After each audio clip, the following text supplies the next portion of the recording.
Dan 2 hari setelah aku sampai di rumah, ada sesuatu yang bener-bener bikin aku terkejut banget. Dan itu jam 1 malam aku harus ke IGD. Jadi pada saat aku tidur, aku ngerasain ada yang mengalir di tenggorokan aku. Pertamanya aku kira itu air liur atau ingus, jadi aku telan aja. Cuma setelah makin lama, air yang mengalir perlahan itu kok nggak berhenti-berhenti dan rasanya juga aneh. Lalu aku muntahin di kamar mandi, ternyata itu darah dan itu banyak terus mengalir dan terus mengalir. Belum lagi yang udah aku telan-telan sebelumnya. Jadi aku putuskan saat itu juga langsung ke IGD.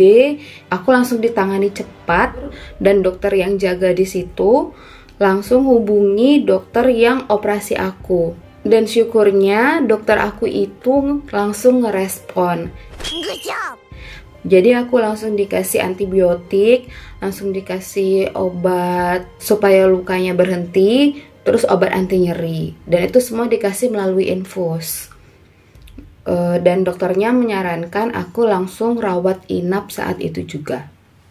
Lalu keesokan harinya setelah aku di rumah sakit, dokternya visit. Dokternya juga terkejut kenapa aku bisa pendarahan. Karena selama dokter itu mengoperasi pasien, baru 2 orang yang pernah pendarahan, termasuk aku. Menurut aku ini juga ada faktor kesalahan aku. Karena aku itu setelah pulang dari rumah sakit beraktivitas yang lumayan berat. Nah, karena aku merasa aku kan hanya operasi amandel, itu hanya operasi kecil, dan yang sakit itu kan hanya di tenggorokan, bukan seluruh tubuh. Jadi pulang dari rumah sakit itu aku nggak istirahat, aku bersih-bersih rumah yang udah lama aku tinggalin, dan aku juga ngurus anak aku yang masih balita. Mungkin karena aku kecapean juga. Dan aku kemarin itu nggak full makan bubur. Aku nyicipin bolu kukus, tapi cuma segini ya, cuma setengah potong. Dan aku cuma nyicip mie goreng. Dan mungkin faktor makanan juga sih yang buat aku pendarahan. Karena kita kan nggak boleh makan yang pedas-pedas. Nah, mie gorengnya tuh emang nggak pedas, cuma ada ladanya sedikit.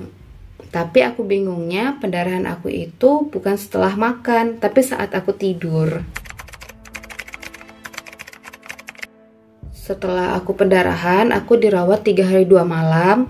Obatnya disuntikin terus dari infus 3 kali sehari. Dan itu hari pertama aku makan setelah pendarahan, itu sakit banget. Dari skala sakitnya 2, aku tambah sekarang jadi 8. Karena untuk minum aja aku perjuangan banget. Dan untuk menghabiskan 6 sendok bubur cair aja aku juga perjuangan banget. Bahkan selama aku menginap 3 hari 2 malam di rumah sakit, aku nggak pernah ngabisin makanan karena aku itu udah nggak sanggup nahan sakitnya. Seperempat atau paling banyak setengah mangkok bubur bisa aku habisin. Dan disitu kan perawatnya selalu bertanya gimana, ada keluhan, dan aku selalu mengeluh masih sakit untuk menelan. Dan selama 3 hari itu juga aku masih diberikan bubur cair, jadi tidak ada naik tekstur sama sekali. Tapi di hari ketiganya, di situ aku udah merasa baikan, udah lumayan menelannya walaupun masih sakit. Dan dokter bilang udah bisa pulang ke rumah dan dianjurkan makan bubur full 1 minggu. Tidak boleh makan yang lain. Setelah aku di rumah, aku makan bubur. Itu buburnya kayak bubur empasi. Jadi buburnya aku steam dulu, Setelah aku steam, aku blender, terus aku saring, baru aku makan.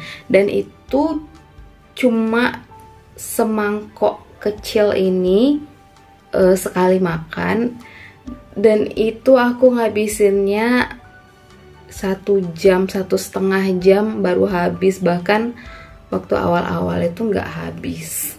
Hari ketiga di rumah aku tuh udah bisa ngabisin bubur aku, dan hari keempatnya aku mulai naikin tekstur. Aku nggak saring lagi, aku langsung blender halus aja. Hari ketujuhnya saat mau kontrol dokter, lukanya udah sembuh 90%. Di situ aku senang banget karena aku kira masih 50% atau 40%, ternyata 90%. Dan dokternya itu udah bolehin aku untuk makan nasi lembut, tapi belum boleh makan yang keras-keras. Aku operasinya di Rumah Sakit Mitra Keluarga Waru. Dan yang nanya biaya operasinya, itu yang pertama aku kena 28 juta, cuma kan karena di asuransi bayarnya cuma ratusan ribu. Terus waktu pendarahan aku kenanya sekitar 7 juta, dan karena di asuransi lagi aku cuma bayar 300 ribu. Kalau bahasa kedokterannya, nama penyakit aku tuh kronis tonsilitis. Demikianlah sharing aku tentang operasi amandel. Semoga membantu teman-teman yang mau operasi amandel. Aku saranin kalian operasi aja. Cuma setelah operasi harus benar-benar istirahat ya. Dan kalian harus sangat jaga makanan kalian. Kira-kira 2 minggu baru kalian boleh makan nasi yang pulen. Itu aja sih saran aku. See you on next video.